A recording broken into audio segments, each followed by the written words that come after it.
Welcome to Suman TV. నేను గీతాంజలి. అందరికీ వినాయక చవితి శుభాకాంక్షలండి. ఏకదంతాయ వక్రతుండాయ గౌరీతనయాయ ధీమహి గజేశానాయ భారచంద్రాయ శ్రీగణేశాయ ధీమహి. ఎప్పుడెప్పుడు ఆ గణపతిని ఆరాధిద్దామా, ఎప్పుడెప్పుడు వ్రతం చేసుకుందామా, ఆ గణపతి అనుగ్రహం పొందుదామా అని మనలో చాలా మందికి ఉంటుంది. భాద్రపద మాసం వస్తుందంటేనే చాలు ఆ గణపతిని ఎప్పుడు పూజిద్దామా, ఎలా ఎంత వైభవంగా స్వామిని కొలుచుకుందామా అని చూస్తూ ఉంటాం కదా. కానీ దాని వెనుక ఇంకా కొన్ని సందేహాలు కూడా చాలా మందికి ఉంటాయండి. విగ్రహం కొనే దగ్గర నుంచి నిమజ్జనం వరకు కూడా మనకి ప్రతి విషయంలోనూ చిన్న చిన్న ధర్మ సందేహాలు అనేవి ఉంటాయి. ఎవరిని అడగాలి, ఎలా అవి మనకి తీరతాయి అనేది ఎప్పుడూ అలానే ఉండిపోతూ ఉంటాయి. కానీ అందరిని దృష్టిలో పెట్టుకొని సర్వసాధారణంగా వినాయక చవితి విషయంలో మనకు వచ్చేటువంటి సందేహాలన్నీ కూడా నివృత్తి చేయాలని నాకు అనిపించింది. ఈ సంకల్పం నేను తీసుకున్నాను ఈసారి. అందుకే ప్రత్యేకంగా ఒక వీడియో మీకోసం అంటూ ఏర్పాటు చేశాం. ఏంటంటే మీకు నాకు అందరికి వచ్చేటువంటి సందేహాలు ఇవి నివృత్తి చేయాలంటే ఒక మహా వ్యక్తి ఉండాలి కదా. వారే బ్రహ్మశ్రీ నందిబట్ల శ్రీహరి శర్మ గారు. వారు ప్రముఖ జ్యోతిష్యులు. సుమన్ టీవీ ప్రేక్షకులకు వారిని ప్రత్యేకంగా పరిచయం చేయాల్సిన అవసరం లేదు. ఎందుకంటే ఎన్నో పూజా విషయాల్లో కావచ్చు, ఏమైనా దైవికంగా ఉన్నటువంటి ఏ విషయాలైనా ఇట్టే ఆయన నివృత్తి చేస్తారున్న సందేహాలన్నింటినీ. అలాగే నేను కూడా వినాయక చవితి విషయంలో మనందరికీ కలిగేటువంటి సందేహాలు నివృత్తి చేయండి అని అడిగితే తప్పకుండా వాటన్నిటికీ సమాధానం ఇస్తానన్నారు. మరి మీ తరపున నేను గురువు గారి ముందు కొన్ని ప్రశ్నలు ఉంచుతున్నాను. అవన్నీ తెలుసుకుని ఆ సందేహాలు నివృత్తి చేసుకుని చక్కగా ప్రశాంతంగా ఆ వినాయక వ్రతాన్ని ఆచరించండి, స్వామి అనుగ్రహాన్ని పొందండి. ఇక ఆలస్యం ఎందుకు, గురువుగారితో మాట్లాడదాం. నమస్కారం గురువుగారు. వాగర్థావివ సంపృక్తౌ వాగర్థ ప్రతిపత్తయే జగతః పితరౌ వందే పార్వతీ పరమేశ్వరౌ. సదాశివ సమారంభాం శంకరాచార్య మధ్యమాం అస్మదాచార్య పర్యంతం వందే గురు పరంపరాం. ఆదిత్యాయ చ సోమాయ మంగళాయ బుధాయ చ గురు శుక్ర శనిభ్యశ్చ రాహవే కేతవే నమః. శృంగేరి జగద్గురు పీఠాధిపతులకి, కంచి పీఠాధిపతులకి నమస్కారములు తెలియజేసుకుంటూ కార్యక్రమాన్ని ప్రారంభిద్దాం. గురువుగారు, మా అందరికి ఎన్నో సందేహాలండి. వినాయక చవితి అనగానే పూజనైతే చేసుకోగలుగుతాం, కానీ ఆ చిన్న చిన్న సందేహాలు కూడా నివృత్తి అయితే ఇంకా ప్రశాంతంగా వ్రతాన్ని ఆచరించుకోగలుగుతాము. ముందు అసలు 6వ తారీఖా 7వ తారీఖా ఎప్పుడు అసలు వినాయక చవితి చేసుకోవాలి? ఎందుకంటే చవితి 2 రోజులు ఉన్నట్టుగా ఉంది. శుక్రవారం ఉంది, అలాగే శనివారం కూడా ఉంది. ఎప్పుడు ఆచరించాలి, ఏ సమయాన్ని చూసుకోవాలి, ప్రత్యేకంగా ముహూర్తం అంటూ ఏమన్నా ఉంటుందా వ్రతాన్ని ఆచరించడానికి? ఇక్కడ ప్రధానంగా చాలా మందికి వచ్చేటువంటి సందేహం ఏనమ్మా, అవును. రోజంతా ఉంటుంది కదా, మరి ఉదయాన్నే చేసుకోవాలా, మధ్యాహ్నం చేసుకోవాలా? సాధారణంగా మంటపాల్లో అయితే సాయంత్రం పూట చేసుకుంటుంటారు. కాబట్టి ఏ సమయంలో పూజ చేసుకుంటే చాలా మంచిది? అయితే ఎప్పటిలాగానే ప్రతి పండుగల్లో వచ్చేటువంటి చిన్నపాటి కాస్త అభ్యంతరాలు ఏంటంటే, 2 రోజులు ఉంది కదా చవితి, మరి ఎప్పుడు చేసుకోవాలి? ఈసారి కూడా అదే అదే సందేహం, సందిగ్ధత వచ్చింది. శుక్రవారం మధ్యాహ్నం 3 గంటల తర్వాత చవితి తిథి వస్తుంది. అంటే 2 రోజులు వచ్చినట్టే. 2 రోజులు చవితి తిథి ఉంటుంది. కానీ ఏ రోజున పండుగ చేసుకోవాలంటే మనకు ధర్మశాస్త్రాన్ని అనుసరించి వ్రతాలకి, నోములకి, కొన్ని పండుగలకి సంబంధించి సూర్యోదయ ప్రమాణాన్ని అనుసరించి సూర్యోదయ సమయానికి ఏ తిథి ఉంటుందో ఆ రోజున ఆ తిథిగా భావించుకోవాలి. కాబట్టి శనివారం రోజున సూర్యోదయానికి చవితి తిథి ఉంది కాబట్టి వినాయక చవితి శనివారం నాడే మనం చేసుకోవాలి, అంటే 7వ తారీఖు రోజున. కాబట్టి శుక్రవారం చవితి వచ్చింది కదా అని అంటే ఆ సమయం చేసుకోవడానికి వీలు కాదు. కాబట్టి శనివారం నాడే చేసుకోవాలి. అయితే ఈ శనివారం నాడే ఏ సమయంలో చేసుకోవాలంటే, ఒక్కొక్క పండగకి సంబంధించి శివరాత్రి అయితే రాత్రిపూట, జన్మాష్టమి రాత్రిపూట, అలాగే కొన్ని పండుగలు దీపావళి రాత్రిపూట, ఇలా కొన్ని పండుగలు రాత్రిపూట చేసుకునే ఉంటాయి. అలాగే ఈ యొక్క వినాయక చవితికి మధ్యాహ్న సమయంలో చవితి ఉండగా ఉండే రోజును జరుపుకోవాలి. కాబట్టి మధ్యాహ్న సమయానికి మనకు 7వ తారీఖు రోజున చవితి ఉంది కాబట్టి మధ్యాహ్న సమయంలోనే వినాయక పూజ చేసుకోమని మనకు శాస్త్రం చెప్పబడి ఉంది. కాబట్టి దీనికి అనుగుణంగా వర్జ్య దుర్ముహూర్తములు లేని సమయము ఉదయం 11 గంటల నుంచి మధ్యాహ్నం 1:20 వరకు ఉన్నటువంటి సమయం. కాబట్టి ఆ ఇంట్లో గనక చేసుకునేటట్టయితే ఉదయం 11 గంటల నుంచి 1:20 మధ్య కాలంలో చేసుకోవాలి.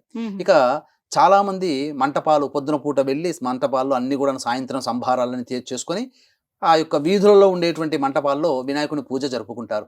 మరి ఆ సమయానికి పంచమి వచ్చేస్తుంది.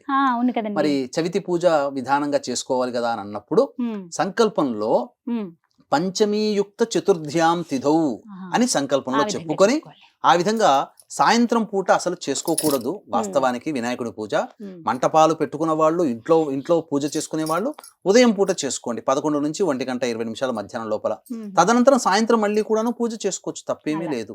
ఆ విధంగా మంటపాల్లో ఉన్నవాళ్ళు సాయంత్రం పూట పంచమీయుక్త చతుర్థ్యాం తిథౌ అని సంకల్పంలో చెప్పుకొని సాయంకాలం పూట కూడా ఈ యొక్క గణపతి పూజని చేసుకోవచ్చు. గురుగారు, ముందు రోజు శుక్రవారం అండి. అంటే శుభ్రం చేసుకోవటం కానీ ఏమైనా చేసుకోవాలంటే శుక్రవారం రోజు అసలు ఎక్కడ దేవుళ్ళని కదపం. కనీసం ఆ రోజు అభిషేకాలు కానీ ఏమైనా ఉంటే చేసుకుంటామేమో కానీ ప్రత్యేకించి శుభ్రపరచడం అనేది జరగదు. మరి ఏ రోజున శుభ్రం చేసుకోవాలి? గురువారమా లేకపోతే ఇంకా ముందే చేసుకోవాలా? ఇక వినాయక చవితికి సంబంధించినటువంటి పూజా విధానంలో శనివారం నాడు చేసుకుంటున్నాం కదా. సాధారణంగా శుక్రవారం నాడు ఏ దేవతా పూజా మందిరాన్ని మనము శుభ్రపరచుకోం. చేయమండి. కాబట్టి ముందు రోజు గురువారం రోజున ఈ యొక్క చిత్రపటాలన్నీ కూడా శుభ్రపరచుకోవడం, పూజా మందిరాన్ని అంతా కూడా శుభ్రపరచుకోవడం. ఆ పూజా మందిరంలో నకారాత్మక దృష్టి అంతా వెళ్ళిపోవాలి కాబట్టి ఆ యొక్క మంచినీటిలో గళ్ళ ఉప్పు, రాక్ సాల్ట్ వేసి ఆ యొక్క నీటితో ఆ పూజా మందిరాన్ని అంతా కూడా శుభ్రపరచుకుంటే దేవతాశక్తి ఆకర్షింపబడుతుంది. అందుకే దేవతాశక్తి ఇంట్లో రావాలి అని అనుకున్నప్పుడు సముద్రంలో పుట్టినటువంటి రాళ్ల ఉప్పు ఉంటుంది కదమ్మా, ఆ మంచినీటిలో ఆ రాళ్ల ఉప్పు వేసి ఇల్లంతా గనక శుభ్రపరచుకుంటే ఇంట్లో దేవతాశక్తి వస్తుంది, నెగటివ్ ఎనర్జీ వెళ్ళిపోతుంది. అలాగే మన పూజా మందిరం కూడా పవిత్రంగా ఉండాలి కాబట్టి పసుపు, గోమూత్రము, అలాగే గళ్ళ ఉప్పు ఇవన్నీ వేసి ఆ యొక్క నీటి పల్చని బట్ట తీసుకుని ఆ బట్టతో శుభ్రంగా చేసుకుని ఆ విధంగా గురువారం రోజున ఇల్లంతా కూడాను దేవతా పూజా మందిరంతో సహా పటాలతో సహా శుభ్రపరచుకొని ఇక శుక్రవారం రోజున మామూలుగా దీపారాధన చేసుకోవచ్చు. ఎట్లాగో మధ్యాహ్నం సమయం తర్వాత చతుర్థి వస్తుంది కాబట్టి దీపారాధన చేసుకుంటే సరిపోతుంది.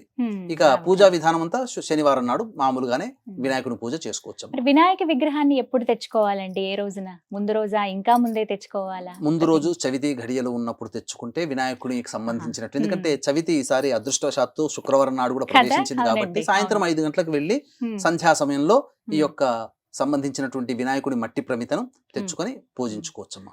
అయితే వినాయక ప్రతిమ కొనేటప్పుడు మనం తీసుకునేటప్పుడు తీసుకోవాల్సిన జాగ్రత్తలు, నియమం అంటూ ఏమైనా ఉందా? అంటే ఇలాంటి వినాయకుడినే మనం తీసుకొచ్చి పూజించుకోవాలి అంటూ ఏమైనా నియమం ఉందా? అవునమ్మా, శాస్త్ర ప్రకారము మృత్తికా గణపతిని తీసుకోమని చెప్పింది కాబట్టి మట్టి గణపతిని, eco friendly Ganapati, green Ganapati అని అంటుంటాం కదా ఇప్పుడు, ఆ విధంగా మట్టి గణపతిని మనం తెచ్చుకోవాలి. తెచ్చుకునేటప్పుడు ప్రధానముగా ఏంటనంటే ఏకదంతం అనేటువంటిది ఉండాలి గణపతికి. అనగా ఒకవైపున పూర్తిగా దంతం ఉండాలి, ఇంకొక వైపున కనబడనట్టుగా చిన్నగా ఉండాలి దంతం, అది ఏకదంతం. ఇక శూర్పాకారం అంటే ఏంటి, చాట చెవులు లాంటివిగా ఉండాలట. దంతము కూడా అలాగే ఈ యొక్క తొండము కూడా ఉండాలి. యజ్ఞోపవీతం ఖచ్చితంగా ఉండాలమ్మా విగ్రహానికి. యజ్ఞోపవీతము గుర్తు లేనటువంటి విగ్రహాన్ని పూజిస్తే శుభ ఫలితాలు రావు. కాబట్టి అందుకనే ప్రత్యేకించి ఆ యొక్క వినాయకుని యొక్క ప్రతిమ తెచ్చుకున్నప్పుడు మనం పూజలో భాగంగా యజ్ఞోపవీతం మనం చూడండి చక్కగా ఏ విధంగానైతే యజ్ఞోపవీతం చక్కగా వేసామో ఈ విధంగా ఇక్కడ కూడా యజ్ఞోపవీతం మనం వేసాం ప్రత్యేకించి పూజలో భాగంగా. ఆ విధంగా యజ్ఞోపవీతం ఖచ్చితంగా ఉండాలి. ఇక ఈ యొక్క స్వామికి సంబంధించినటువంటిది నాగాభరణం ఉండాలి, నడుముకి నాగాభరణం అనేటువంటిది ఖచ్చితంగా ఉండాలి. కాబట్టి ఈ విధంగా మృత్తిగా గణపతిని మనం ఆరాధన చేయాలి. ఇప్పుడు 2005 సంవత్సరం నుంచి 2020 సంవత్సరం వరకు కూడా మొత్తము కూడా ప్లాస్టిక్ మయము, ప్లాస్టర్ ఆఫ్ ప్యారిస్ మయంతో పియూపితోనే అయిపోయాయి. విగ్రహాలు ఉన్నాయి. విగ్రహాలు తీసుకొచ్చినప్పుడు అందులో లోపం ఏంటంటేనమ్మా, విగ్రహం ఎప్పుడైనా కానీ నిండుగా ఉండాలి. ప్లాస్టర్ ఆఫ్ ప్యారిస్ తో చేసినటువంటి కంటికి ఇంపుగా రంగులతో హంగులతో కనబడుతుంది, ఆకర్షణీయంగా కనబడుతుంది. దాన్ని వెనక్కి తిప్పి చూసామంటే డొల్ల ఉంటుంది. డొల్ల ఉన్నటువంటి విగ్రహాన్ని పూజించకూడదు, దానివల్ల నెగటివ్ ఎనర్జీ వస్తుంది. అందుకనే ఈ మధ్య కాలంలో అనేక రకాలైనటువంటి సమస్యలతో మానవులు బాధపడుతున్నారంటే చేయాల్సినటువంటి పూజా విధానాన్ని విధి విధానంగా చేయకుండా మనకు నచ్చిన విధంగా మనకు తోచిన విధంగా చేసుకోవడం వల్ల జరుగుతున్నాయి. కాబట్టి శాస్త్ర ప్రమాణాన్ని అనుసరించి పియూపితో చేసేటువంటివి విగ్రహాలు పనికిరావు, కేవలం అలంకరణగా మాత్రమే పనికొస్తాయి తప్ప పూజ చేయడానికి పనికిరావు. కాబట్టి ఎట్టి వాళ్ళైనప్పటికీ కూడా మట్టి వినాయకుడినే మనం పూజ చేయాలి. ఒకవేళ మంటపాల్లో కనుక ఇప్పుడు అన్ని పియూపితో పెడుతున్నారు కాబట్టి కనీసం మంటపంలో పూజ చేసే వినాయకుడిని కూడా మట్టి గణపతితో పెట్టుకొని అలంకారంగా పెద్ద వినాయకుడిని పెట్టుకోవచ్చు. అంటే ఇక్కడ వినాయక విగ్రహం తీసుకునేటప్పుడు కూడా తొండం కుడివైపునే ఉండాలి అని మరి వెతికి తీసుకుంటారండి చాలా మంది. అది ఖచ్చితంగా నియమమా? వినాయకుడి విగ్రహంకి తొండం అనేది కుడివైపునే ఉండాలా? ఈ తొండానికి సంబంధించినటువంటి వినాయకుడి ప్రతిమలలో అనేక అభిప్రాయాలు ఉన్నాయమ్మా. అందులో ప్రధానంగా కుడివైపుకు తిరిగినటువంటి తొండం ఉన్నటువంటి వినాయక ప్రతిమ ఎక్కడ ఉంటుందనంటే ఆ యొక్క ప్రతిమకి విధి విధానాలు శాస్త్ర నియమాలు పాటించి ప్రతిరోజు త్రికాలములో ఈ యొక్క పూజా విధానాలు చేసుకోవాలి. చతురావర్తి తర్పణాలు వదలాలి. ఇవన్నీ మానవులుగా పెట్టుకునే చిన్న విగ్రహానికి కుడివైపున తొండ ఉన్నటువంటి విగ్రహాన్ని తెచ్చి పెట్టుకుంటే ఆ విధానంగా చేసే ఉపాసనా పరులైతే చేసుకోవచ్చు. ఇవి ఎక్కువగా దేవాలయంలో ఉంటాయి. దేవాలయంలో ఉండేటువంటి వినాయకుడు ఎక్కువగా కుడివైపున ఉంటాయి. ఎందుకంటే నిత్యము ధూపదీప నైవేద్యాలు పంచోపచార విధానంగా షోడశోపచార విధానంగా ప్రతిరోజు కూడాను జరుగుతాయి కాబట్టి, నియమ ప్రకారం ఉంటాయి కాబట్టి దేవాలయంలో ఉండేటువంటి విగ్రహాలకి ఎక్కువ శాతం కుడివైపున తిరిగి ఉంటుంది. కానీ సాధారణమైనటువంటి మానవులం మనం అన్ని నియమాలతో మనం పూజ చేసుకోలేము. ఏదో మనకు భక్తి ఉంటుంది, చిరుభక్తి. ఆ చిరుభక్తికి తోడుగా కొద్దిగా ఉన్నటువంటి విధానంతో మనం చేసుకోవాలని ఎవరైనా ఆలోచిస్తారు. కాబట్టి ఎవరైనా కానీ వీక్షించేటువంటి సుమన్ టీవీ ప్రేక్షకులు ఎడమవైపున ఉన్నటువంటి తిరిగినటువంటి తొండ ఉన్నటువంటి వినాయక విగ్రహాన్ని పూజించాలి. కొన్ని వినాయక ప్రతిమలు ఎలా ఉంటాయంటేనమ్మా, అలా ఎడం వైపుకి తిరిగి మళ్ళీ వంకి తిరిగి ఉండి మళ్ళీ కిందికి ఇలా చూస్తూ ఉంటాయి. కొన్ని ఏమో పైకి ఇలా తొండం పైకి ఎత్తినట్టు చూస్తుంటాయి. ఇవన్నీ కూడా పైకి ఉన్నటువంటి తొండం ఉన్నటువంటి వినాయకుని యొక్క విగ్రహం వలన తపోనిష్టలో ఉంటాడు వినాయకుడు. ఆ సూచిక కిందగా ఉన్నటువంటి తొండం కిందగా జారినట్టుగా ఉంటుంది, ఇట్లా వంకి తిరిగి. అది యోగ నిష్టలో ఉంటాడు.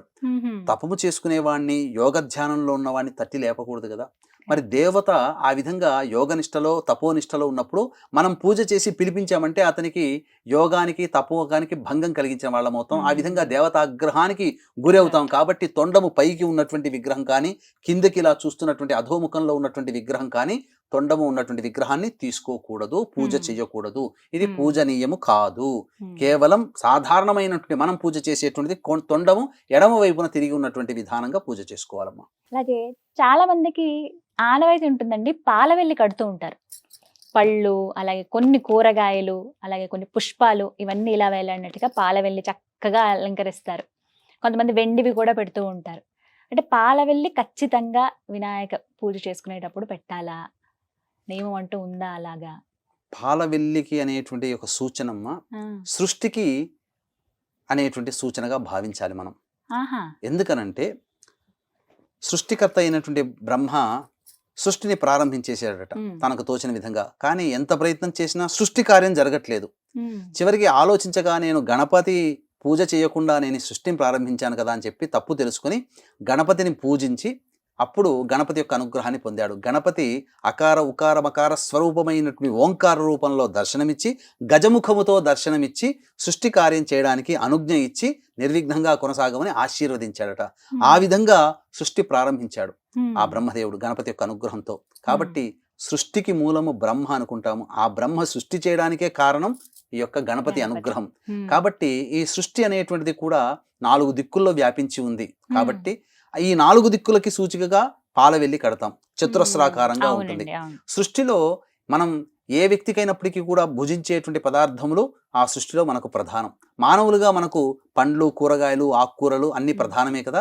ఆ విధంగా మనకు భుజింపడానికి అనువుగా ఉండేటువంటి పదార్థములన్నీ కూడా ఆ సృష్టిలో భాగముగా అనే భావనతో ఆ యొక్క పాలవెల్లికి పండ్లు, ఆకుకూరలు, కాయగూరలు, పుష్పములు ఇవన్నీ కూడాను అల్లికగా పెట్టి ఆ గణపతి విగ్రహానికి పైన ఆచ్ఛాదనగా ఈ యొక్క పాలవెల్లిని కడతారు. అంటే సృష్టికి మూలం నీవేనయ్యా, ఈ సృష్టి అంతా నీ వల్లనే జరిగిందనేటువంటి ఒక భావంతో మనం చెప్పుకునేటువంటి భావమే ఈ యొక్క పాలవెల్లి అనేటువంటిది. కాబట్టి సృష్టికి ఆద్యంతానికి కూడాను మూలము. పైగా ఇక్కడ ఒకటేంటనంటే బ్రహ్మ గురించి ఘోరమైనటువంటి తపస్సు చేసి బ్రహ్మ వరప్రసాదంతో చాలా మంది అజేయముగా వరం పొందారు కదా. చాలా మంది రాక్షసులు, దేవతలు. అలాగా బ్రహ్మ దగ్గరికి వెళ్ళి నాకు చిరంజీవిత్వం కావాలని అడిగాడట. అడిగినప్పుడు పరశురాముడు దగ్గర ఉన్నటువంటి పక్కన ఉన్నటువంటి పరశురాముడు వారించి బ్రహ్మకు ఉపాయం చెప్పాడు. అప్పుడు ఎంతైనా బ్రహ్మ ఇష్టమైనటువంటి వాడు కదా గణపతి. ఎందుకంటే తన తండ్రి విష్ణు భగవానుడు, విష్ణు భగవానుడి యొక్క సోదరుని యొక్క కొడుకు ఈ యొక్క సంబంధించినటువంటి వినాయకుడు. కాబట్టి ఈ యొక్క బ్రహ్మదేవుడు అతనికి చిరంజీవిత్వాన్ని ఒక చక్కగా తెలివిగా అతనికి అందించాడని చెప్పవచ్చు. సృష్టి ప్రారంభము మొదటగా ఆయువు పోసుకునేది నీవే నాయనా. సృష్టి నాశనం అయినప్పుడు అప్పుడు మాత్రమే నీవు తరించిపోతావు. మళ్ళీ సృష్టి ప్రారంభమైనప్పుడు నువ్వు మళ్ళీ ఉద్భవిస్తావు. మళ్ళీ సృష్టి అంతమైపోయినప్పుడు నువ్వు మరణిస్తావు. అంటే ఇక్కడ మొత్తము ఆ యొక్క సృష్టికి అంతటి కూడా ఆయుష్ అతనికే ఉంది కదమ్మా. అవును. కాబట్టి తెలివిగా బ్రహ్మవరాన్ని ప్రసాదించాడు. కాబట్టి ఇక్కడ సృష్టికి సంకేతముగా ఆ యొక్క వినాయకుడు ఉన్నాడనే సూచికతో ఆ యొక్క పాలవెల్లిని కడతారమ్మా. ఈ సృష్టి అందుకనమాట. మొదలు వినాయకుడే, అంతము కూడా వినాయకుడు అనే అంతం కూడా సూచనగా పాలవెల్లి. ఖచ్చితంగా కలశం పెట్టుకోవాలా గురువు గారు వినాయక వ్రతం చేసేటప్పుడు? ఇక్కడ కలశం పెట్టుకునే ఆచార సాంప్రదాయం గనక ఉన్నట్లయితే కలశం పెట్టుకుని చేసుకోవచ్చు. వినాయకుడికి మనకు ప్రతిమ రూపంగా చేసుకోమని మనకు ఉన్నది. కాబట్టి ఈ వినాయకుడిని మాత్రం మనం ప్రతిమా రూపంగా చేసుకుని ముందుగా కలశం పెట్టుకుని కలశ విధానంగా పూజ చేసుకోవచ్చు. కలశం లేకపోయినా ప్రతిమ రూపంగా చేసుకోవచ్చు. కానీ ప్లాస్టర్ ఆఫ్ ప్యారిస్ తో చేసినటువంటి ప్రతిమని కాకుండా ఈకో ఫ్రెండ్లీ గణపతి అయినటువంటి ఈ యొక్క సంబంధించినటువంటి మట్టి గణపతినే మనం ఆచరించండి. అలాగే వినాయక వ్రతం అసలు ఎవరెవరు ఆచరించవచ్చండి? ఎందుకంటే మగవారు మాత్రమే వినాయకుడికి పూజ చేయాలి అని చాలా మంది చెప్తుండగా విన్నాను నేను. ఎంతో మంది కామెంట్స్ రూపంలో కూడా ఈ క్వశ్చన్ అడిగారు. మగవాళ్ళు మాత్రమే చేయాలా, ఆడవాళ్ళు వ్రతం చేయకూడదా? వినాయక చవితి మేము చేసుకుందాం అనుకున్నామే, మేము చిన్నప్పటి నుంచి ఇలా చేసేవాళ్ళమే, అయ్యో అది పొరపాట, ఏమైనా జరుగుతుందా అని చాలా మంది అడుగుతున్నారు. ఈ యొక్క అపప్రథ ఈ సోషల్ మీడియాలో వచ్చినందువల్ల శాస్త్ర ప్రమాణానికంటే కూడా ఎవరి సొంత ఆలోచనలు గుప్పించడం ద్వారా అవి ప్రచారం అవుతున్నాయమ్మా. వాస్తవానికి స్త్రీ పురుష భేదము లేకుండా ఎవ్వరైనా ఈ యొక్క పూజ చేసుకోవచ్చు. ఉదాహరణకి మీకు చెప్తానమ్మా, రావణాసుడి తల్లి కైకసి కదా, ఆమె ప్రతిరోజు సముద్రం దగ్గర నిలుచుని ఉండి చక్కగా మృత్తికముతో శివలింగము ఆచరించి పూజ చేసేది. మరి ఆ పూజ చేయడానికంటే ముందు ఖచ్చితంగా గణపతి పూజ చేసి ఉండాలి కదా. ఆమె కూడా చేసింది కదా. రాముల వారి తల్లి అయినటువంటి కౌసల్యాదేవి, సుమిత్రాదేవి, కైకయి ఇవందరూ కూడా దేవతా పూజలు చేసిన వాళ్ళే. వాళ్ళు కూడా గణపతిని ఆరాధించే పూజ చేసి ఉంటారు కదా. అలాగే ఈ యొక్క పాండవుల తల్లి కుంతీదేవి, మాద్రి వీళ్ళందరూ కూడా దేవత, గాంధారి వీళ్ళందరూ కూడా దేవతా పూజలు చేసిన వాళ్ళే. అంటే ఉట్టిగా పూజ చేయటం వేరు, ఈ యొక్క గణపతి వ్రతం అని పూజను అంటారు కూడా కదండి. చక్కగా చేసుకోవచ్చు. చేసుకోవచ్చు. స్త్రీ పురుష భేదం లేకుండా ఎవరైనా. ఎవరైనా చేసుకోవచ్చు. ఆడవాళ్లే చేసుకోవచ్చు, మగవాళ్లే చేయాలనేటువంటి నియమం ఏమీ లేదు. అందరికీ అందుబాటులో మగవాళ్ళు ఉండకపోవచ్చు, సందర్భంగా ఆడవాళ్ళు కూడా లేని చేసుకోవచ్చమ్మా, వాళ్ళు. తప్పేమీ లేదు. అలాగే ఇంకో కొన్ని సందేహాలు ఏమిటంటే, సూతకం ఉన్న వాళ్ళు అసలు వినాయక వ్రతం ఆచరించవచ్చా, చేసుకోవచ్చా, చేయకూడదా పూజ అని అడుగుతూ ఉంటారండి.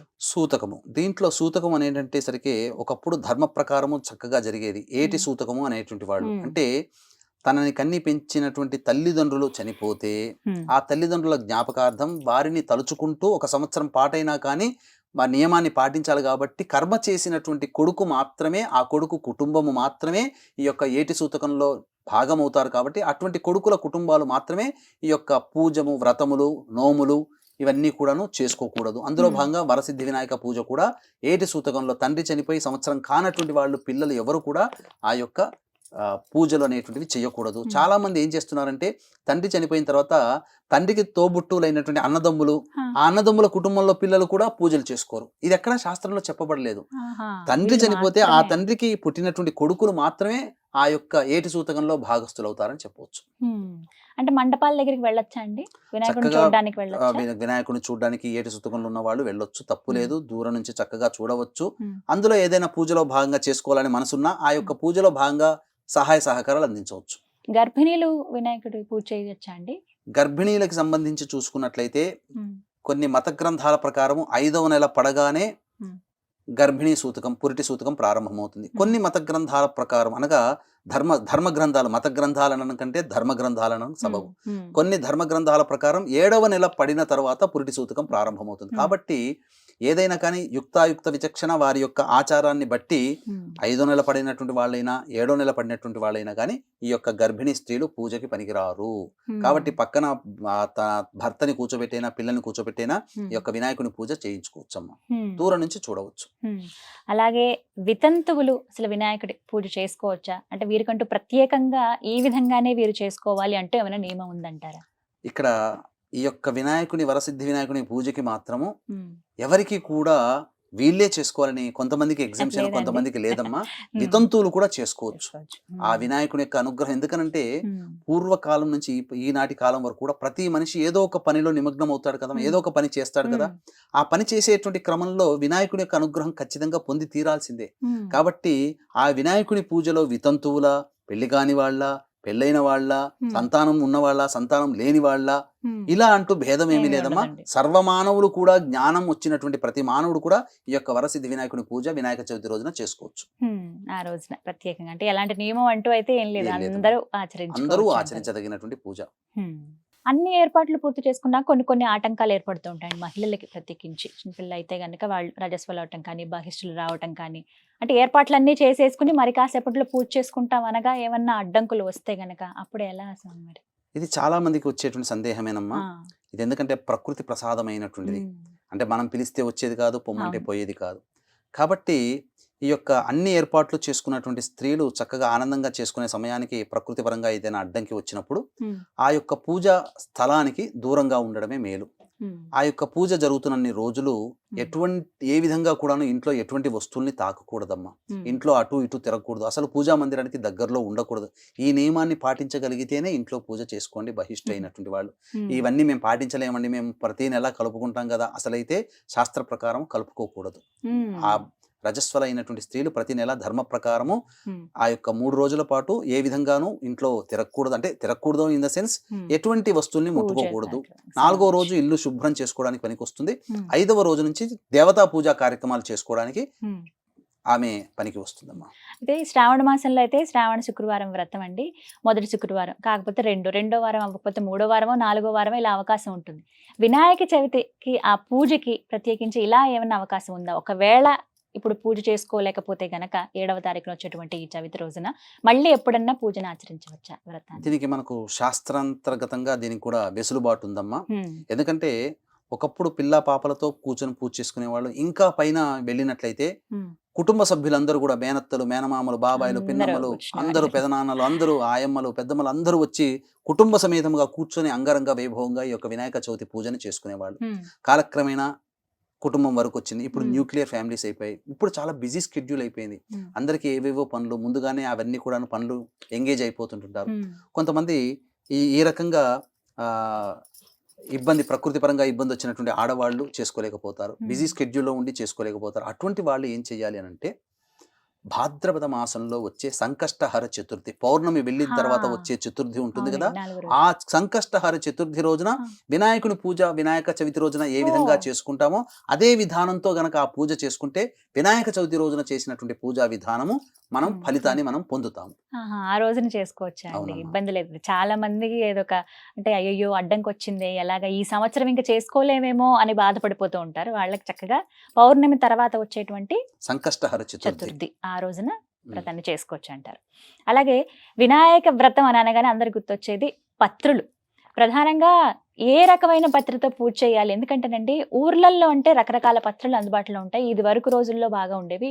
ఇప్పుడు అసలు ఈ కాంక్రీట్ జంగిల్లో ఇలాంటి సిటీస్లో దొరకట్లేదు. కొన్ని మార్కెట్కి వెళ్ళి ముందు రోజు తెచ్చుకుందాం అన్నా కూడా ఏవో ఒక 4-5 రకాలు దొరుకుతున్నాయి, ఇవే ఉన్నాయని వాటితో సరిపెట్టుకుని తెచ్చేసుకుంటున్నాం. అసలు ఎన్ని రకాల పత్రులతో పూజ చేయాలి? ముఖ్యమైన పత్రం అంటూ ఏదన్నా ఉందా? మొత్తము 21 పత్ర పూజ అని చెప్పబడిందమ్మా. 21 పత్రాలు. అయితే మీరు అన్నట్టుగా పల్లెటూళ్ళలో చుట్టుపక్కల ఉన్నటువంటి వాళ్ళు కొన్ని తెచ్చుకోగలుగుతారు. సిటీలో ఉన్న వాళ్ళకి మాత్రం దుర్భేద్యం. కష్టం. అసలు 21 పత్రాలు లభించడం అనేటువంటిది ఉమ్, ఎంతో భక్తి ఉండి శ్రద్ధ ఉంటే తప్ప అవి లభించుకోలేరు. ఉమ్, కాబట్టి దీనికి ప్రత్యామ్నాయంగా మనం ఏంటంటే, గణపతికి ఇష్టమైనటువంటిది దూర్వ అంటే గరిక. ఆహా, ఈ గరికతో గనక పూజ చేసినట్లయితే 21 పత్రాలలో ఈ గరిక కూడా ఒకటి కాబట్టి ఉమ్, ఈ యొక్క గరిక పూజని చేయాలి. అంటే ఏంటి, మొత్తం 21 నామాలు కదమ్మా. ఉమ్, 21 నామాల్లో 2 చొప్పున ఉమ్, ప్రతి 10 ప్రతి నామానికి 2 చొప్పున గరిక. ఉమ్. ఇగో వీక్షించేటువంటి ప్రేక్షకులకి గరిక ఏ విధంగా ఉండాలో నేను మీకు తెలియచేస్తాను. ఉమ్. చూడండి, ఇది గరిక అండి. చాలా జూమ్లో చూపిస్తున్నాము, చూడండి. ఇది గరిక. కాబట్టి ఈ గరికని సాధారణంగా ఇలాగే తెచ్చుకొని పూజలో చేస్తుంటారు. కానీ దీన్ని ఇలా వాడకూడదు. ఇక్కడ గరిక పైన అమ్మ ఇక్కడ కొన్ని కొమ్మలు శాఖోపశాఖలుగా హా, ఈ 3 ఉన్నాయి చూడండి అమ్మా. అవునండి. ఇప్పుడు ఈ విధంగా ఉంది కదా. హా, ఇవన్నీ తీసిన తర్వాత ఇక్కడ పైన అగ్రభాగాన 3 ఉన్నటువంటిది చూసుకోవాలి. ఈ ఆహా, 3 ఉన్నటువంటి దాన్ని ఇక్కడ దీన్ని ఈ విధంగా కట్ చేసి, హా, ఇప్పుడు ఇది గరిక అసలైనటువంటి పూజకి పనికొచ్చేటువంటిది. ఈ విధంగా 3 ఉంటాయి. ఉమ్, అంటే త్రిశూలం లాగా ఉంటుంది. దీన్ని దూర్వాంకురములు అని అంటారు. దూర్వ. దూర్వ అంకురము ఉమ్, అగ్రభాగంలో ఉంటుంది. ఈ అంకురంతో ఒక్కొక్క నామంతో మనం పూజ చేసుకోవాలి. కాబట్టి ఈ దూర్వాంకురాలని 2 తీసుకోవాలమ్మా. ఉమ్, 2 తీసుకొని ఏకవింశతి నామ పత్ర పూజ చేస్తాం కదా, ఆ ఏకవింశతి పత్ర పూజలో భాగంగా ఒక్కొక్క నామంతో ఒక్కొక్క పత్రంతో పూజ చేయాలి కదా. అన్ని పత్రాలు లేనటువంటి వాళ్ళు ఈ యొక్క దూర్వాంకురాలని 2 సంపాదించుకొని ఒక నామముతో 2 పెట్టాలి. ఈ విధంగా 10 నామాలతో పెడితే 20 అవుతాయి. 21 పూజలు చేయాలి కదా. అప్పుడు ఒక దూర్వాంకురం తీసుకొని మిగతా 11 నామాలు చెప్పి ఆ యొక్క 11 నామాలకి ఒకేసారిగా ఈ యొక్క ఒక్క గరిక సమర్పిస్తే చాలు. 21 పత్రాలతో పూజ చేసిన ఫలితాన్ని మనం పొందుతాం. ఎందుకంటే గరిక అంత ప్రత్యేకం వినాయకుడికి? వినాయకుడికి గరిక చాలా ప్రీతికరం అమ్మ. ఏంటనంటే ఇది మనకు దీనికి సంబంధించినటువంటి గాథ గనక చూసినట్లయితే, యముడి యొక్క కుమారుడు అనలాసురుడు రాక్షస ప్రవృత్తి చేత బ్రహ్మవర ప్రసాదితంతో ఒక గొప్ప వరాన్ని పొందాడు. తాను ఎక్కడ ఉంటే అక్కడ ఆ యొక్క ప్రదేశం అంతా దగ్ధమైపోవాలి అని చెప్పి వరం పొందాడు. ఆ విధంగా అగ్నిని తన శరీరంలో నిక్షిప్తం చేసుకున్నాడు. కాబట్టి ముల్లోకాలని కూడాను క్షోభింప చేస్తుంటే వరం ఇచ్చినటువంటి బ్రహ్మ దగ్గరికి వెళ్ళాడు దేవతలంతా. నీవు ఇచ్చిన వర ప్రభావం ఇదంతా జరిగిందనంటే ఈశ్వరుని దగ్గరికి వెళ్దాం, ఆయనే మనకు దారి చూపుతాడనగా ఈశ్వరుని దగ్గరికి వెళ్ళగానే ఈశ్వరుడు వినాయకుడిని పురమాయించాడు, ఆ అనలాసుని సంహరించరా అని చెప్పి. ఆ అనలాసునితో యుద్ధం చేశాడు. కొన్ని ఏళ్ల పాటు యుద్ధం చేసిన అనలాసురుడి యొక్క ప్రభావం తగ్గలేదు. ఇంతకింతకే శక్తివంతుడైతుంటే అప్పుడు ఆ వినాయకుడు ఆ అనలాసురుని ఒక్క ఉదిరిన ఒక ఉండగా చుట్టేసేసి మింగేసేసాడట. మింగేస్తే అగ్నిస్వరూపం కదా అనలాసురుడు. కడుపులోకి వెళ్ళిన తర్వాత మంట, ఇప్పుడు మనము అసిడిటీ, కడుపు మంట ఎలా అవుతుంటున్నామో అలా వినాయకుడు కడుపు మంటతో బాధపడుతుంటుంటే దేవతా వైద్యులందరూ కూడా ఎన్నో రకాలైనటువంటి ప్రయత్నాలు చేసి తగ్గించాలని చూశారు. అంతటా ఏం చేసినా ప్రయోజనం లేదు. అంతటా పార్వతీదేవి యొక్క ఆజ్ఞానుసారము ఈ యొక్క దూర్వములు అంటే గరిక పోచలతో ఆ యొక్క వినాయకుడి బొజ్జనంతా నింపారట. నింపేసరికి ఈ గరికలో ఉన్నటువంటి మహత్యం వల్ల ఆ గణపతికి ఉన్నటువంటి అగ్నిమాంద్యము, ఆ యొక్క కడుపు ఉన్నటువంటి మంట ఇవన్నీ తగ్గిపోయాయట. అంతటా తనకు ఎవరైనా మనం ఇబ్బందుల్లో ఉన్నప్పుడు మనల్ని కాపాడారనుకోండి, మనం కృతజ్ఞతాపూర్వకంగా ఏదన్నా బహుమతి ఇస్తాం కదా. ఆ విధంగా గరిక తన యొక్క తాపాన్ని కాపాడింది కాబట్టి, తాపాన్ని హరింప చేసింది కాబట్టి, తనకి ఆరోగ్యాన్ని ఇచ్చింది కాబట్టి ఆ గరికను తన పూజలో అగ్రగణ్యురాలుగా చేసుకున్నాడట వినాయకుడు. అందుకనే వినాయకుడికి ఏ పత్రంతో పూజ చేసినా చేయకపోయినా గరికతో గనక పూజ చేసినట్లయితే గణపతి చాలా సంతృష్టి పడతాడు. కాబట్టి తాపములు తీర్చినటువంటిది గరిక కాబట్టి మన తాపములు తీర్చడానికి వినాయకుడు ముందుంటాడు. మన తాపం అంటే కోరికలు. కాబట్టి మన ఏ కోరిక ఉందో గణపతిని దూర్వంతో పూజ చేయడం ద్వారా ఆ యొక్క గణపతి యొక్క అనుగ్రహాన్ని మనం పొందుతామని చెప్పవచ్చు. అందుకే ప్రత్యేకం చాలా. గరిక మాలలు వేస్తూ ఉంటారు, గరికతో ఖచ్చితంగా పూజ చేస్తారు ఆ గణపతికి. అదనమాట అసలు కథ. అలాగే ఎన్ని రోజుల పాటు చేయాలండి పూజ? ఎందుకంటే నిమజ్జనం ఒక రోజులో చేసేస్తారు కొంతమంది 3 రోజులు ఉంచుతారు గణపతిని ఇంట్లోనే. 5 రోజులు చక్కగా చేస్తూ ఉంటారు. కొంతమంది నవరాత్రులు చేస్తారు, కొంతమంది 11 రోజులు ఇలా చేస్తారు. అసలు ఎన్ని రోజులు పూజించాలి గణపతిని? తప్పకుండానమ్మా. ఈ యొక్క విధానాన్ని తెలుసుకునేందుకు ఈ యొక్క వీక్షించేటువంటి సుమన్ టీవీ ప్రేక్షకులకి దసరా శరన్నవరాత్రుల సందర్భంగా సంవత్సరం పాటు మీ యొక్క కుటుంబ సభ్యుల అందరి గోత్రనామాదులతో ఒక పుణ్యతిథి రోజున ఏకాదశి కానీ, పౌర్ణమి కానీ, లేదా మాస శివరాత్రి రోజున కానీ ఒక్కొక్క పుణ్యక్షేత్రములో ప్రధానంగా అందరికీ ఆయుష్ ఉంటేనే అన్ని కోరికలు సిద్ధించుకోగలుగుతాం, శరీరం ఉంటేనే అన్ని మనం సంపాదించుకోగలుగుతాం. కాబట్టి మృత్యుంజయ మూలమంత్ర హోమం అనేటువంటిది చేయించడం జరుగుతుంది. గండదోషములు, అపమృత్యు భయదోషాలు నివారణ అవుతాయి. ఇక వృషభ, మిథున, కర్కాటక, సింహతుల, వృశ్చిక, మకర, కుంభమీన రాశుల్లో జన్మించినటువంటి వారికి శనిదోష నివారణ హోమాది కార్యక్రమాలు, అలాగే ఈ యొక్క ఏ మనిషికైనా కానీ విద్య, వివాహ, ఉద్యోగ, దాంపత్య, సంతాన, అనారోగ్య సమస్యలే బాధిస్తూ ఉంటుంటాయి. కాబట్టి ఆ యొక్క సమస్యల నివారణార్థమే 18 రకాల హోమాదులు అతి సామాన్య మానవుడు కూడా పాల్గొనే విధంగా చేయించడం జరుగుతుంది. ప్రతి నెల మీ గోత్రనామాదులతో జరుగుతాయి. ప్రతి నెల జరిగిన కార్యక్రమం జరిగిన తర్వాత వీడియో లింక్ మీకు పంపించడం జరుగుతుంది. ఈ విధంగా ఒక సంవత్సరం పాటు జరుగుతుంది. కాబట్టి ఈ సంవత్సరం పాటు జరిగేటువంటి కార్యక్రమంలో భాగస్థులయ్యే వాళ్ళు ఈ యొక్క కార్యక్రమ తదనంతరం కాంటాక్ట్ చేసి పూర్తి వివరాలు తెలుసుకోవచ్చు. ఇక మనం చర్చలో భాగంగా ఎన్ని రోజుల పాటు ఈ యొక్క పూజ చేసుకోవాలి అనేటువంటిది మనం చెప్పుకుంటున్నామమ్మా.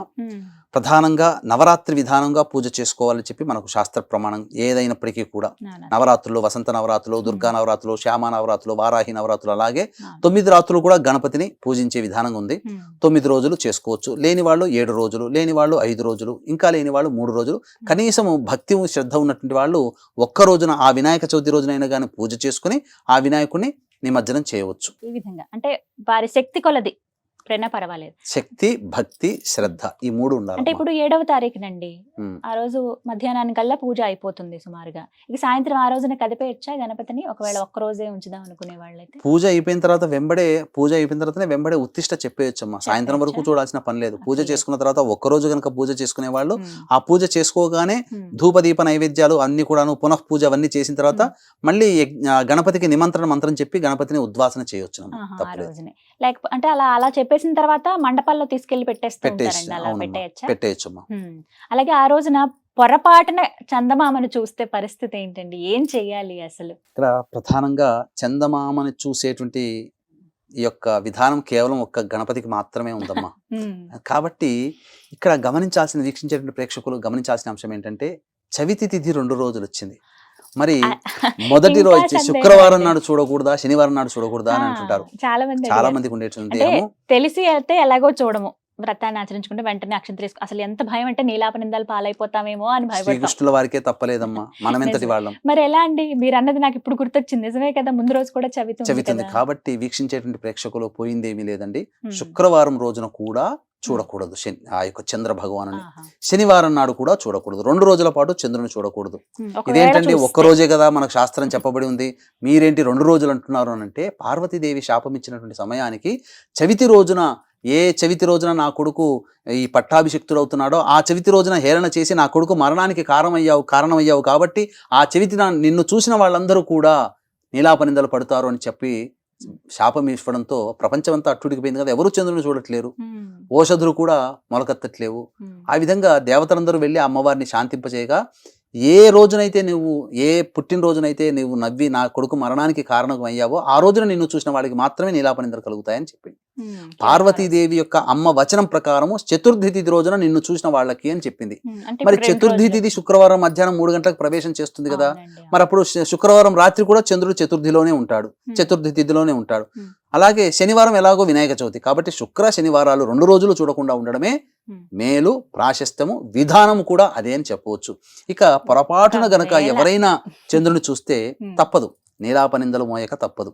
అయితే ఇక్కడ ప్రధానంగా గమనించాల్సినటువంటి అంశం ఏంటంటే, ఈ యొక్క నీలాపనిందలు కలిగినప్పుడు ఎట్లాగో పొద్దున పూట మనం పూజ చేసుకుంటాం కదా, పూజ చేసుకునే భాగంలో కథ అవన్నీ చదువుతాం కదా, అందులో ప్రత్యేకమైనటువంటిది కృష్ణ భగవాన్ల వారు చంద్రుని చూసి నీలాపనిందలు కలిగి తన యొక్క ప్రయత్నం చేత నీలాపనిందలు పోగొట్టుకున్నటువంటి కథని శమంతకోపాఖ్యానము అని ఉంటుంది.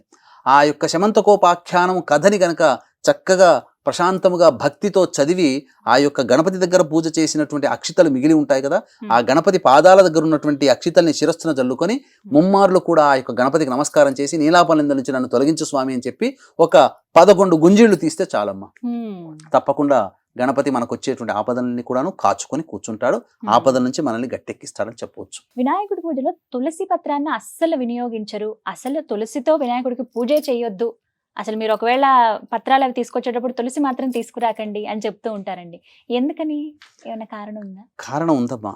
మనకు శాస్త్ర ప్రమాణాన్ని అనుసరించి ఒక్కొక్క దేవతకి ఒక్కొక్క పూజలలో భాగంగా కొన్ని పత్రములు అలాగే కొన్ని పుష్పాలు పూజించకూడదు. ఇప్పుడు ఈశ్వరుడికి మొగలి పూలతో పూజ లేదు, ఎందుకని? శాప ప్రభావం. అలాగే వినాయకుడికి తులసి పూజ నిషేధము. ఎందుకనంటే ఈ తులసి దేవి అమ్మవారు విష్ణువుని భర్తగా కోరి ఘోరమైనటువంటి తపస్సు చేస్తే ఆ యొక్క దేవత ఆమెకి ప్రత్యక్షమై బదరికాశ్రమంలో విష్ణు భగవానుడు వస్తాడు, ఆ వచ్చినటువంటి వ్యక్తిని నిన్ను వివాహం చేసుకుంటాడు, అతనే నీ భర్త అని అమ్మవారికి చెప్తుందమ్మ. చెప్పిన తర్వాత ఆమె బదరికానికి కనుక ఇప్పుడున్నటువంటి బద్రీనాథ్కి వెళుతుంది.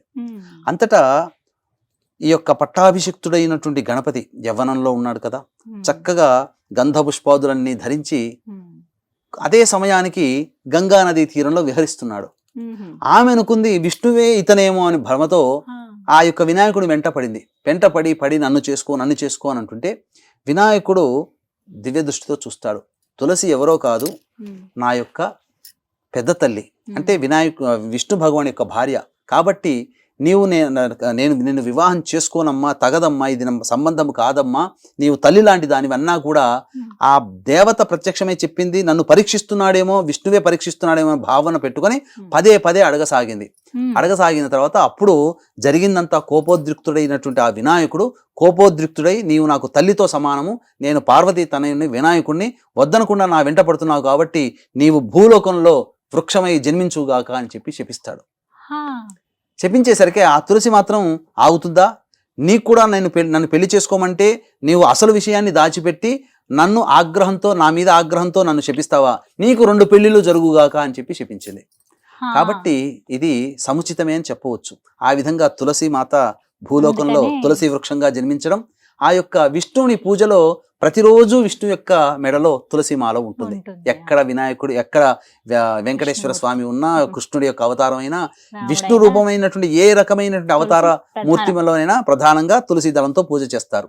అలా ఆ విధంగా తులసి విష్ణు భగవాన్ని వరించింది. ఇక్కడ ఒకటి సందేహం సబబేనమ్మా. ఎందుకనంటే తులసి తల్లితో సమానం. దేవుని వినాయకుని పూజలో భాగంగా తల్లి అయినటువంటి ఎక్కడైనా తల్లి కొడుకుని పూజిస్తుందా? కాబట్టి ఆ విధంగా సముచిత న్యాయమైన చెప్పవచ్చు. ఆ విధంగా తులసి ఈ యొక్క వినాయకుని పూజలో అర్హురాలు కాదు. కానీ వినాయక చవితిలో మాత్రం 21 పత్రాలలో భాగంగా మహత్యము కలిగినటువంటి తులసి కాబట్టి ఆ తులసిని మాత్రం వినాయక చవితి రోజున మాత్రం పూజలో భాగంగా చేయొచ్చని మనకు శాస్త్రవచనం చెప్పబడింది. ఆ రోజున వరకు పూజించవచ్చు వినాయక చవితిలో భాగంగా మాత్రమే. అంతేనమ్మా, ప్రత్యేకంగా తులసితో పూజ చేయకూడదు. 21 పత్రాలలో భాగంగా పూజ చేయవచ్చు. అలా మాత్రమే. అందరికీ వచ్చేటువంటి సందేహం నైవేద్యాల విషయంలో. అసలు ఎన్ని నైవేద్యాలు ఆ బొజ్జ గణపయ్యకి నివేదన చేయాలి అని? 9 అంటారు కొంతమంది, 11 అంటారు కొంతమంది, లేదు 21 ఖచ్చితంగా నైవేద్యాలు చేయాల్సిందే అని అంటూ ఉంటారు. ఎన్ని నైవేద్యాలు పెట్టాలండి? సరే, నైవేద్యం విషయంకి వచ్చేసరికి మనకు గణేష పురాణాన్ని అనుసరించి నైవేద్యము పెట్టవలసినటువంటిది ఒకే ఒక్క నైవేద్యము మోదకాలు. మోదకాలు మాత్రమే నైవేద్యం. కానీ చాలా మందికి తెలిసినటువంటి ఏంటంటే ఉండ్రాళ్లే మోదకాలేమో అని అనుకుంటారు. అది వేరు, ఇది వేరు. మనకు మోదకాలు ఇవి చేసుకోవచ్చునమ్మా. చక్కగా ఆవు నేతిలో వేయించాలి, నూనెలో వేయించకూడదు. వేయించినవి ఆవు నేతిలో వేయించినటువంటి మోదకాలనే ఆ యొక్క వినాయకుడికి నైవేద్యంగా పెట్టాలి. చాలా మంది 21 రకాల నైవేద్యాలు, 16 రకాల నైవేద్యాలు, 11 రకాల నైవేద్యాలు, 9 రకాల నైవేద్యాలు, 5 రకాల నైవేద్యాలు పెడుతుంటుంటారు. కానీ మోదకాలు మాత్రమే పెట్టమని ఉన్నది. అయితే మీ యొక్క శక్తిని అనుసరించి, మీ యొక్క భక్తిని అనుసరించి, శ్రద్ధను అనుసరించి బేసి సంఖ్యలో ఎన్ని రకాల నైవేద్యాలైనా కానీ స్వహస్తములతో చేసి ఈ యొక్క వినాయకుడికి నైవేద్యంగా పెట్టవచ్చునమ్మా. కానీ ప్రధానంగా అందరికీ శక్తి ఉంటుందా? ఉండదు. చాలా మంది బీదవాళ్ళు కూడా ఉంటారు కదమ్మా. వాళ్ళకి భక్తి ఉంటుంది, శ్రద్ధ ఉంటుంది, కానీ శక్తి ఉండదు. మరి అటువంటి వాళ్ళు ఏం చేయాలి? స్వయంగా చేసినటువంటి కొబ్బరి లడ్డూలు, బెల్లము కొబ్బరి కలిపినటువంటి లడ్డూలు నైవేద్యంగా పెట్టవచ్చు. లేదు, కనీసము బెల్లం ముద్దనైనా కానీ నైవేద్యంగా పెట్టినా ఆ గణపయ్య సంతోషపడతాడు. అందుకని ఇప్పటికీ కూడా యజ్ఞ యాగాది క్రతువులు చేసే సందర్భంలో భాగంగా వినాయకుడికి నైవేద్యం పెట్టేటప్పుడు పండ్లు పూల కంటే ముందుగా ఈ యొక్క గుడము అనగా బెల్లమును నైవేద్యంగా పెట్టి తదనంతరం మళ్ళీ కొబ్బరికాయలు, పండ్లు, పూలు నైవేద్యంగా పెడతారు. ఈ విధంగా చేయొచ్చు. కానీ బెల్లం నైవేద్యంగా పెట్టాలి. ఎందుకంటే ఏనుగుకి చెరుకు అంటే ప్రీతి. చెరుకు తోట ఎక్కడ వచ్చినా ధ్వంసం చేసేస్తుంది, తినేస్తుంది. ఆ చెరుకు రసముతో తయారైనటువంటి బెల్లమే ఆ యొక్క గణపతికి ఇష్టమైనటువంటిది. కొబ్బరి కూడా చాలా ఇష్టము.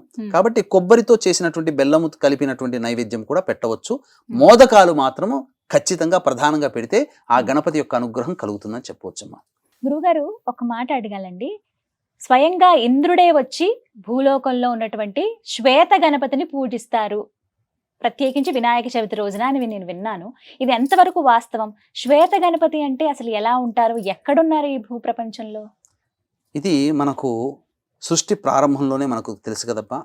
అనేకంగా ఈ దేవతలు, రాక్షసులు వాళ్ళు అద్భుతమైనటువంటి వస్తువుని శోధించే క్రమంలో క్షీరసాగర మథనం చేస్తారు. వాళ్ళు ఎంతో ప్రయత్నం చేసినా ఏది లభించలేదు. అప్పుడు తెలుసుకుంది ఏంటంటే మనం గణపతి పూజ చేయకుండా క్షీరసాగర మథనం మొదలు పెట్టాము అని చెప్పి ఆలోచించేసి దేవతలు తమ యొక్క దైవ శక్తితో ఆ సముద్రం కదా, అప్పటికప్పుడు ఏం దొరుకుతాయి, నురగ వస్తుంది కదా, ఆ నురగనంతా ఒక చోట చేర్చి గణపతి రూపముగా తయారు చేసి ఆ నురగ గణపతిని వాళ్ళు పూజ చేశారు. అటువంటి గణపతిని పూజ చేసినటువంటి ఫలితముగా లక్ష్మీదేవి, ఉచ్చైశ్రవము, పారిజాతము ఇలా అనేకమైనటువంటి దివ్య వస్తువులు వచ్చాయి. నురగతో అలా ఆ ఉంటుందండి? గణపతి అమ్మ ఇప్పటికీ ఉంది. ఆ. ఈ నురగ గణపతిని ఏం చేశాడంటే ఇంద్రుడు స్వర్గానికి పట్టుకుని వెళ్ళి అక్కడ పూజ చేయడం ప్రారంభించాడు. ఆహా. అయితే ఈ యొక్క అహల్య స్వయంవరంలో ఆ అహల్యను చూసి మోహించినటువంటి ఇంద్రుడు ఉమ్. తన రూపాన్ని, కామరూపాన్ని ధరించి ఆ అహల్యని పొందుతాడు. ఉమ్. అప్పుడు తప్పు తెలుసుకున్నటువంటి అహల్య, గౌతములు ఇద్దరు కూడా బాధాతృప్త హృదయులై ఆ యొక్క శాపాన్ని ఇంద్రుడికి ఇస్తారు. ఉమ్. ఆ శాప నివృత్తి కోసము భూలోకంలో ఉన్నటువంటి సమస్తమైనటువంటి శివాలయాలకి వెళ్ళి అర్చనాభిషేకాదులు జరుపుకోమని దేవతల గురువైనటువంటి బృహస్పతి సెలవిస్తాడు. ఆహా. ఈ విధంగా ఈ యొక్క కుంభకోణానికి 8 కిలోమీటర్ల దూరంలో ఉండేటువంటి తిలోవదాంచి అనేటువంటి ఊర్లో కపోతీశ్వరాలయం, కపర్ధీశ్వరాలయం, కపోతీశ్వరాలయం కాదు, కపర్ధీశ్వరాలయం అనేటువంటిది ఉంది. ఉమ్. ఆ కపర్ధీశ్వరాలయ ప్రాంగణంలో ఇప్పటికీ కూడా ఆ యొక్క నురగ గణపతి విగ్రహం ఉందమ్మా. ఓ. అయితే ఆ కపర్ధీశ్వరాలయానికి చేరుకోగానే ఆ యొక్క అభిషేకం చేసేటప్పుడు గణపతిని ఎక్కడ పెట్టకూడదు, ఎవరో ఒకరు పట్టుకోవాలి. ఆహా. ఎవరు దొరుకుతారా అన్నప్పుడు ఆ ఈశ్వరుడే బాలుడి రూపంలో వచ్చి ఉహు. ఆ విధంగా కనబడగానే ఆ ఇంద్రుడు వెళ్ళి ఆ బాలునికి నచ్చ చెప్పి ఆ యొక్క నురగ గణపతి విగ్రహాన్ని ఆయన చేతిలో పెట్టి, నేను పూజ చేసుకొని వస్తాను, నీవు రక్షించు అనగా, నేను 3 సార్లు నేను పిలుస్తాను, రాలేకపోతే నేను ఇక్కడే పెట్టేస్తాను అని అంటాడు. ఉమ్. ఆ విధంగా పూజ చేసే సందర్భంలో నేను పూజ చేస్తుండగానే 3 సార్లు ఆ బాలుడు పిలుస్తాడు, రాలేకపోయేసరికి అక్కడే విగ్రహాన్ని పెట్టేసేస్తాడు. ఇక అది ఆహా. భూమిలో అంతర్భాగం అయిపోతుంది. ఉమ్. తదనంతరం ఏమైపోయింది, ఆ యొక్క గణపతిని ఎన్నిసార్లు పెకిలించినా రాలేకపోతాడు. అప్పుడు అశరీరవాణి పలికితుంది, ఏమనంటే గణపతి ఇక్కడ ఉండదలుచుకున్నాడు కాబట్టే ఈ విధంగా ఈ యొక్క ప్రకృతి నియమం అయ్యింది, ధర్మం స్థిరమైపోయింది కాబట్టి నువ్వు దాని గురించి ఆలోచించగానే ఆ గణపతికి నమస్కారం చేసుకుని వెళ్ళిపోతాడు. ఇప్పటికీ కూడా కుంభకోణానికి 8 కిలోమీటర్ల దగ్గరలో ఉన్నటువంటి తిలోవలంచి గ్రామంలో కపర్ధీశ్వరాలయం దేవాలయంలో ప్రాంగణంలో ఉంది. ఆ యొక్క విగ్రహానికి ఎవరు కూడా అభిషేకము చెయ్యరు, కేవలం ఎవరూ ముట్టుకోరు, కేవలం కర్పూరాన్ని, పచ్చ కర్పూరాన్ని మాత్రమే జల్లుతారు. ప్రతి సంవత్సరం వినాయక చవితి రోజున ఇంద్రుడే స్వయంగా వచ్చి ఆ యొక్క కపర్ధీశ్వరాలయం ప్రాంగణంలో ఉన్నటువంటి శ్వేత గణపతి, నురగ గణపతిని, ఆ యొక్క గణపతిని పూజిస్తాడు. మనం దర్శించుకోవచ్చు. ఇప్పటికీ ఉంది, మన గూగుల్లో వెతికితే దొరుకుతుంది. చక్కగా ఆ యొక్క నురగతో చేసినటువంటిది, దాన్ని శ్వేత గణపతి అని అంటారు. వీక్షించాలి ఒకసారి. స్వామి అనుగ్రహం ఉంటే ఖచ్చితంగా వెళ్ళి చూస్తాం. తప్పకుండా అమ్మా, ఆ స్వామి అనుగ్రహం మీకు అతి త్వరలో కలగాలని ఆశీర్వచనం. తెలుసుకోవటమే గొప్ప విషయం, ఎందుకంటే ఇలా తెలియనివి చాలా ఉన్నాయి. కానీ ఆ సందేహం అడగటం, మీరు నివృత్తి చేయటం చాలా సంతోషం. గురుగారు, పూజ చేసుకునేటప్పుడు వినాయకుడి పూజ వ్రత ఖచ్చితంగా వినాల్సిందేనా? అంటే వ్రతాన్ని కాకుండా ముందుగా చేసుకునేటువంటి పూజ అదొకటి పూర్తి చేసుకుంటే చాలా? వ్రతము అంటేనే కథతో కూడుకున్నటువంటి దాన్నే వ్రతం అంటారమ్మా. నోముకి వ్రత కథకి సంబంధం లేదు. కాబట్టి వ్రతం అనేటువంటిది చేసినప్పుడు ఖచ్చితంగా దాని అంగభూతంగా కథ కూడా ఉంటుంది. ఆ కథ మనకు ఎంత బాగా తెలిసినా కథ వినాల్సిందే, తప్పదు. కథ వినకుండా మనం కేవలం వ్రతాన్ని మాత్రమే చేస్తే ఆ యొక్క ఫలితము లభించదు. దీనికి ప్రత్యక్ష ఉదాహరణ మనకు సత్యనారాయణ స్వామి వ్రతంలో సాధు అనేటువంటి వైశ్యుడు సంతానం కలిగితే వ్రతం చేసుకుంటానని, సంతానం పెద్దగైన తర్వాత చేసుకుంటానని, సంతానానికి పెళ్ళైన తర్వాత చేసుకుంటానని మాట ఇస్తాడు. ఆ యొక్క అన్నిసార్లు మాట తప్పడం వల్ల ఆ యొక్క దేవదేవుడికి ఆగ్రహం కలిగి వారు ఇంటికి వచ్చేటువంటి సందర్భంలో వారు ఊరికి దగ్గరికి చేరుకోగానే వారు ఉన్నటువంటి యొక్క సంబంధించినటువంటి అదృశ్యం అవ్వడం, మళ్ళీ ఆ యొక్క దేవదేవుని యొక్క అనుగ్రహాన్ని పొందడం, తద్వారా వాళ్ళు మళ్ళీ పునర్జీవితాలు తెలుస్తుంది. ఇదంతా మనకు కథలో భాగంగా వచ్చేదే. కానీ ఈ యొక్క తల్లి కూతులకి ఇద్దరికి కూడా మీ భార్య, మీ భర్త, అల్లుళ్ళు ఇద్దరు వస్తున్నారని సేవకులు వచ్చి చెప్తారు కదమ్మా. ఆ చెప్పిన సందర్భంలో ఎప్పుడో చిన్నప్పుడు 12-13 ఏళ్ళప్పుడు పెళ్లి చేసుకుంది అమ్మాయి. ఒక 10 ఏళ్ళైనా అయి ఉంటుంది. నా భర్త ఎలా ఉన్నాడో, పెద్దగా అయ్యాడు, యవ్వనంలో ఉన్నాడు, అందగాడా, ఎలా అయ్యాడు అని చూడాలనే ఉత్సాహంతో ఆ సమయంలో ఆ వార్త ఎప్పుడు తెలుస్తుంది? సత్యనారాయణ స్వామి వ్రతం చేస్తున్నప్పుడు తెలుస్తుంది. ఆ తర్వాత ఆ ఉత్సాహము, ఉత్సుకతలో, అత్యుత్సాహంతో వ్రత కథ వినకుండా వ్రతాన్ని మాత్రమే పూర్తి చేసుకొని భర్తని చూడడానికి వెళుతుంది. అంతటా ఆగ్రహోద్రగ్రుడైనటువంటి ఆ సత్యనారాయణ స్వామి బుద్ధి చెప్పాలనేటువంటి ఒక ఉద్దేశంతో భర్త ఉన్నటువంటి పడవ, ఆ అమ్మాయి భర్త ఉన్నటువంటి పడవ మునిగిపోతుంది. అంతటా అందరూ విచారిస్తారు, ఏంటమ్మా ఏం చేసావు, ఏదైనా లోపం జరిగిందా, వ్రతంలో ఏమైనా లోపం జరిగిందా అని అంటే, నేను కథ వినలేదమ్మా అని చెప్తుంది. అంబడే మళ్ళీ వచ్చి మళ్ళీ ఆచమనం చేసి మళ్ళీ పూర్తిగా కథ విని అపరాధ క్షమ స్తోత్రము చదివి అక్షితలు నెత్తిన వేసుకొని తిరిగి ఆ పడవ ఉన్న చోటికి వెళితే క్షేమంగా పడవతో సహా తేలుతాడు తన భర్త. కాబట్టి వ్రతములో కథ ఎంత ఇంపార్టెంటో ఈ సత్యనారాయణ స్వామి వ్రత కథలో ఈ యొక్క 3-4 భాగాలు కథలు చదవచ్చు. తద్వారా మనం తెలుసుకోవచ్చు. కాబట్టి వీక్షించేటువంటి ప్రేక్షకులు ఖచ్చితంగా మనకు ఎంత బాగా కథ తెలిసినప్పటికీ కనీసం గుర్తు తెచ్చుకోండి, మననం చేసుకోండి. కనీసం పుస్తకంలో ఉన్నటువంటి కథనైనా ఆ పూజ చేసిన తర్వాత ఇంటిల్లిపాది అందరూ వినే విధంగా గట్టిగా కథ చదవండి, అందరికీ వినిపించండి, అందరి చేత చదివించండి. కథ లేని వ్రతము సంపూర్ణము కాదు, సంపూర్ణ ఫలితాన్ని ఇవ్వదు, మనకి ఇంకా దుష్ప్రభావాన్ని కలగచేస్తుంది. కాబట్టి వ్రతం ఎంత నిష్టగా చేసుకుంటామో అంతే భక్తితో ఈ యొక్క వ్రత కథని కూడా మనం ఆచరించాలి. చాలా చక్కగా వివరించారు గురువు గారు. ప్రతి ఒక్కరికి వచ్చేటువంటి సందేహాలు ఇవి. వినాయక చవితి వ్రతాన్ని ఆచరించడం పట్ల ఏ విధంగా చేసుకోవాలి ఏంటి అనేది ప్రతి ఒక్కటి కూడా చాలా చక్కగా నివృత్తి చేశారు. ధన్యవాదాలు గురువు గారు. నమస్కారం అండి. సర్వం శ్రీ ఉమామహేశ్వర పరబ్రహ్మార్పణమస్తు. విన్నారుగా, ఇవన్నీ మనందరికీ వచ్చేటువంటి సందేహాలే. చక్కగా ఇవన్నీ నివృత్తి అయ్యాయి మీ అందరికని భావిస్తూ మీరు కూడా చాలా చక్కగా ఆ స్వామిని ఆరాధించండి, ప్రత్యేకించి వ్రతాన్ని చేసుకోండి. ఆ వరసిద్ధి వినాయకుడి అనుగ్రహం మీకు ఎల్లవేళలా ఉండాలని, మీ జీవితంలో కలిగేటువంటి విఘ్నాలు ఆయన ఎప్పటికప్పుడు ఆపి మీకు కరుణ చూపించాలని, ఆ స్వామి కటాక్షం మీకు ఎప్పుడు ఉండాలని మనస్ఫూర్తిగా కోరుకుంటూ ఓం గం గణాధిపతయే నమః. నమస్కారం.